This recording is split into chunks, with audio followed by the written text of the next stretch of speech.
नमस्कार। कोरोना की द्वितीय लहर के पश्चात आभासी संसार की इस कक्षा में बीए द्वितीय वर्ष के उन छात्रों का जो प्रथम वर्ष से प्रोन्नत होकर इस कक्षा में आए हैं और नियमित अध्ययन से साथ हमारे लिए जुड़े हैं, उनका स्वागत। मैं डूंगर कॉलेज के हिंदी विभाग से डॉक्टर ब्रजरतन जोशी आपको नियमित रूप से बीए द्वितीय वर्ष में हिंदी साहित्य के प्रश्न पत्र से संबंधित विविध विषयों की जानकारी निरंतर अवगत कराऊंगा। प्रिय छात्रों, सबसे पहले तो आप देखिए कि आप एक ऐसी विडंबना काल के समय में हमारे सामने हैं कि जिस समय जीवन की पूरी धुरी हिल गई है। जीवन की अपनी जीवनचर्या और दैनंदिन चर्या अपने केंद्र से खिसक गई है। जीवन इतना दुष्काल में कभी नहीं रहा जितना कि इस समय में रह रहा है। पग पग पर भय, आशंकाएं और एक तरह की ये कहेंगे कि असमंजस की स्थितियां हमारे सामने मुंह बाएं खड़ी है। लेकिन चरैवेति हमें तो चलना है। जीवन का काम चलना है, हमें चलते ही जाना है। चाहे तेज रफ्तार के साथ चलें और चाहे धीमी रफ्तार के साथ, लेकिन हमें निरंतर चलना है, क्योंकि चलने का नाम ही जीवन है। साहित्य हमें सहभाव की शिक्षा देता है। हितेन सहितस्य भाव इति साहित्यम। जो सबके हित की भावना से चालित हैं, वो साहित्य है।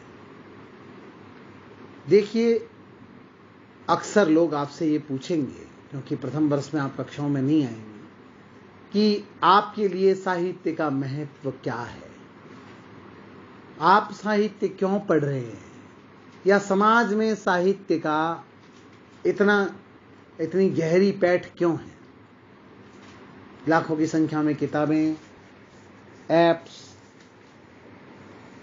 वेबसाइट्स, ब्लॉग .com, ये पता नहीं कितनी कितनी चीजें आपके सामने पड़ी, जहां पे लेखन के अनंत स्रोत पड़े हैं। आप देखेंगे तो पाएंगे कि जैसे विज्ञान में का जो एक असर जीवन पे दिखाई देता है कि हम कमरे में घुसे और हमने एक बल्ब के लिए बटन को ऑन किया तो आपके सामने लाइट जल गई, वैसे कविता और कहानी या लेखन लिखने से कुछ नहीं होता। मुझे याद आ रहा है निर्मल वर्मा का एक कथन, जिसमें वो किसी बड़े विदेशी साहित्य को कोट करते हुए कहते हैं कि यह बात ठीक है कि साहित्य सीधे सीधे प्राकृतिक विज्ञानों की तरह जीवन को उस तरह प्रभावित नहीं कर सकता, पर वो हमारी आत्मा को ऊष्मा देता है। ये जो आत्मा को ऊष्मा देने की विधि है, वो प्राकृतिक विज्ञानों के पास नहीं है। कुछ काम ऐसे हैं जो केवल साहित्यकार कर सकता है जीवन के लिए, और इसीलिए जीवन में साहित्य का महत्व है। जैसे उदाहरण के लिए, एक फूल को आप लें और उस फूल को आप बॉटनोलॉजिस्ट को देंगे, तो वो उस फूल को तोड़ के उसकी पंखुड़ियां क्या है, उसका पराग क्या है, उसके कितने हिस्से हैं, वो कैसे उगता है, ये सब दिखा देगा। एक अर्थशास्त्री को फूल देंगे तो वो कहेगा इससे इत्र बनाई जा सकती है, इत्र से इतना व्यापार किया जा सकता है, इतनी मात्रा में से पैदा किया जा सकता है, ये कह सकते हैं। फूल को आप किसी समाजशास्त्री को देंगे तो वो उसकी सामाजिक उपादेयता पर बात करेगा, लेकिन एकमात्र साहित्यकार है जो उसकी अखंड सौंदर्य पर, फूल के समग्रता पर बात करेगा। ज्ञान के शेष हिस्से या ज्ञान के शेष अनुशासन, जहां खंड दृष्टि से चीजों को देखते हैं, वहां साहित्य अखंड दृष्टि से उसे देखता है और उसे समझाने का यत्किंचित प्रयत्न करता है। इसलिए आपके जीवन में साहित्य का महत्व है। शास्त्रीय भाषा में से कहा गया कि जिस व्यक्ति के जीवन में साहित्य, कला और संगीत का स्थान नहीं है, वो पूंछ कटे हुए पशु के समान अशोभन दिखता है। भर्तृहरि ने ऐसा कहा था। आइंस्टीन भी इस बात को कहते थे कि मैंने जो खोजे किए वो मैंने अपनी मां, नानी, दादी की कहानियों को सुनकर मेरी कल्पना के पर लगे, और उनके उड़ान से मैंने अनंत आकाश की परिधि को नापने की वैज्ञानिक कोशिश की। यानी जिन्हें हम कपोल कल्पनाएं या कथाएं कहते हैं, वे भी हमारे वैचारिक क्षितिज को विस्तारित देने की, उस अनंत पथ के नागरिक होने की हमारी क्षमता से परिपूर्ण होने की विधियां ही, उसके संस्कार ही हैं। इसलिए जीवन में साहित्य का महत्व निर्विवाद है। दूसरे, साहित्य आपको भाषा सिखाता है। और भाषा अगर हम आज देखें तो ये जो सारा मनुष्य विकास है, वो किसका विकास है? वो दरअसल भाषा का ही विकास है। अगर वह भाषा नहीं होती तो क्या मनुष्य आज जितने उद्यम और वैज्ञानिक उपक्रम कर रहा है, क्या उनके लिए इस समाज में जगह होती? आप पाएंगे कि ये सारा का सारा विकास भाषा का विकास है।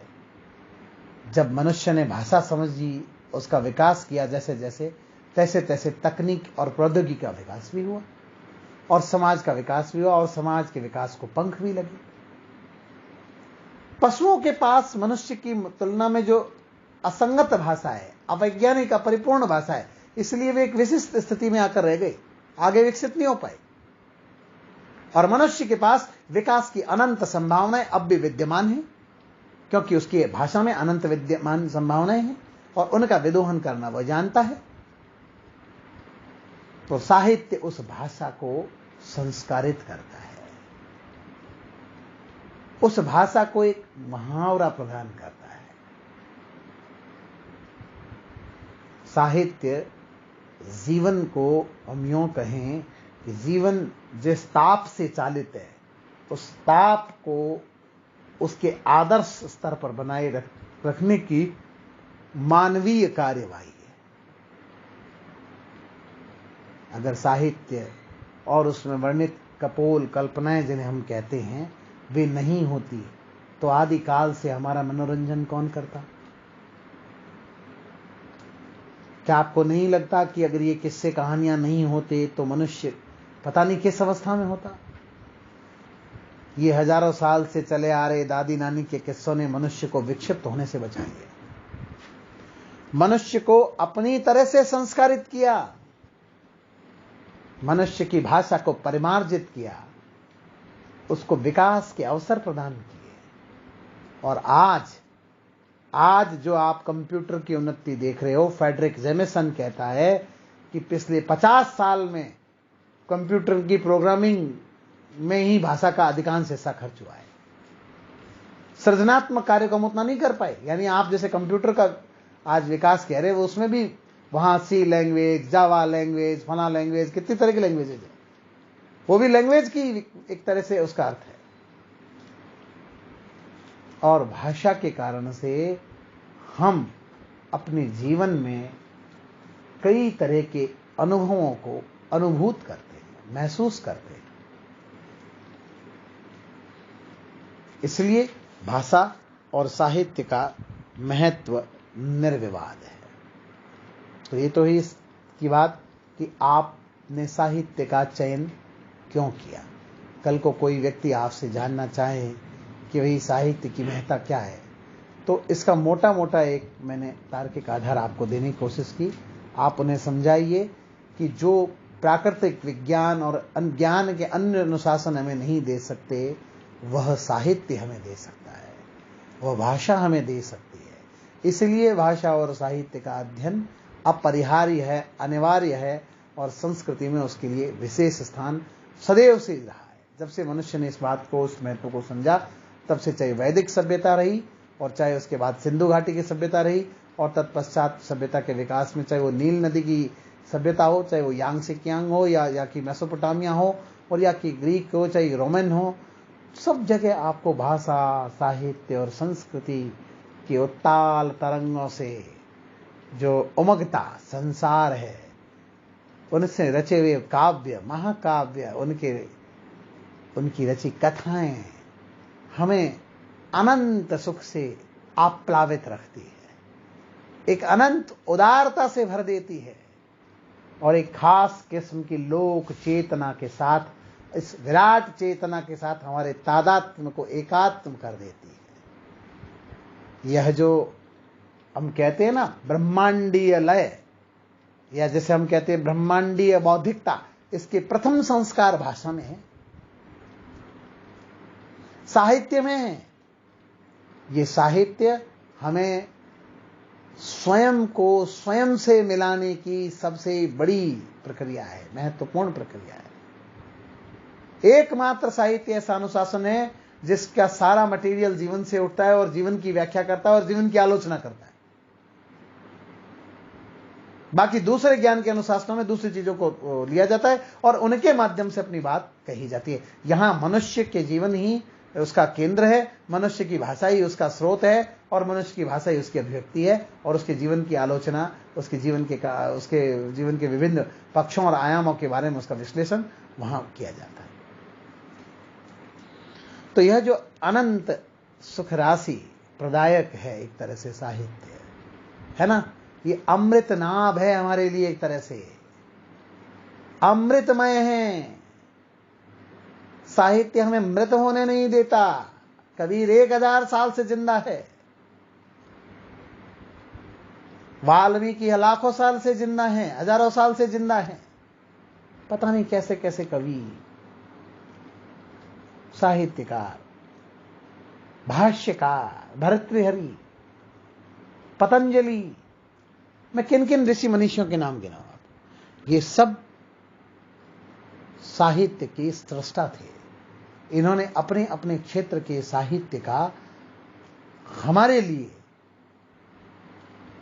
उसको रचने की, उस पर विचार करके वार्तिक टीकाएं, सूत्र, भाष्य इत्यादि लिखकर एक विराट ज्ञान परंपरा हमारे सामने खड़ी की, जिसके प्रांगण में आज हमारा मस्तिष्क ऊंचा है, जिसको देखते ही हम हिमालय की तरह उन्नत ललाट वाले स्वयं को महसूस करते हैं। और क्या युक्ति युक्त नहीं लगता कि इन्हीं बड़ी उपलब्धियों के कारण हमारे देश का नाम भारत पड़ा। भा माने ज्ञान, ज्योति, प्रकाश, रथ माने जो ले जाने वाला, भरा हुआ। तो जो ज्ञान, ज्योति, प्रकाश की ओर ले जाने वाला देश है, जहां दुनिया की पहली पुस्तक ऋग्वेद लिखी गई, जहां दुनिया का पहला महाकाव्य वाल्मीकि ने रामायण रचा, जिसमें विद्रोह है, क्रौच वध के विद्रोह से रामायण फूटी है, जिसमें सीता की व्यथा है, स्त्री की कथा है, जिसमें देश देशांतर के संस्कार है।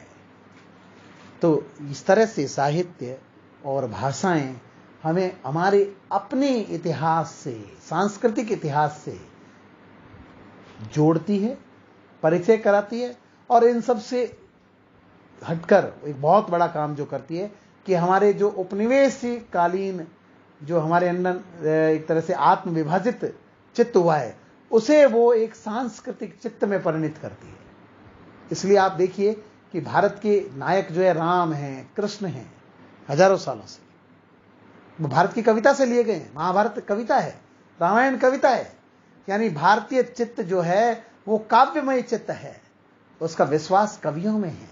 जबकि ज्ञान की विराट और उज्जवल और भव्य और उन्नत और एक तरह से सुदीर्घ परंपरा, प्रचंड परंपरा यही, लेकिन भारतीय लोकमानस और चित्त ने कवि हृदय को, सर हृदय को प्राथमिकता दी और वो रामायण और महाभारत के नायकों को अपने जीवन के श्रेष्ठ चरित्र रूप में स्वीकार किया और आज तक अनंत तत्काल तक इस पर चलने के लिए वे तैयार है। आज आप किसी भारतीय से राम और कृष्ण के बारे में बात करिए, उन्हें उनके बारे में कुछ बताने और जानने की जरूरत नहीं। शायद इसीलिए हिंदी के एक बड़े आलोचक विजय देवनारायण साई ने कहा था कि हिंदुस्तान की जिंदगी कालिदासी लय है। क्यों? क्योंकि कालिदास उस विराट भारतीय काव्य परंपरा के उज्ज्वल जाज्वल्यमान नक्षत्र है और वो भास्वर नक्षत्र है जो हमें अपनी परंपरा के प्रांगण में उसके ताप से, उसके पौरस से, उसके पुरुषार्थ से हमारा परिचय कराते हैं। तो आज की इस कक्षा में हमने साहित्य के महत्व को जाना और अब मैं अगले 2 मिनट में आपको बता दूं कि सेकेंड ईयर की इस कक्षा में आपके 2 प्रश्न पत्र होंगे। पहला प्रश्न पत्र होगा जिसमें रीति काव्य का होगा, जिसमें विविध कवि हैं और 5वीं इकाई में रीति काव्य के कुछ सैद्धांतिक मुद्दे हैं यानी छंद इत्यादि के बारे में आपकी जानकारी है, नायक नायिका भेद और ये रीतिकाल का इतिहास है। और दूसरा प्रश्न पत्र जिसमें प्रथम 3 इकाइयों में 3 नाटक है, जो क्रमशः अंधेर नगरी भारतेंदु हरिश्चंद्र का, और कबीरा खड़ा बाजार में भीष्म साहनी का, और तीसरी इकाई में एक और द्रोणाचार्य शंकर शेष का, और चौथी इकाई में एकांकी 7 एकांकी आपके कोर्स में है, और 5वीं इकाई में एकांकी और नाटक का इतिहास है। इस तरह इन 2 प्रश्न पत्रों को आपको देखना है। फिलहाल आज मैंने आपको पाठ्यक्रम का परिचय दिया, प्लस साहित्य के महत्व के बारे में, जीवन में उसकी अर्थवत्ता और बहुअर्थगर्भिता के बारे में आपसे चर्चा की। आपके प्रश्नों का सदैव स्वागत है। आप अपने प्रश्न इस कक्षा ग्रुप में या व्यक्तिगत मुझसे फ़ोन या व्हाट्सएप पर करके पूछ सकते हैं, और सदैव मैं इनके लिए तैयार रहूं।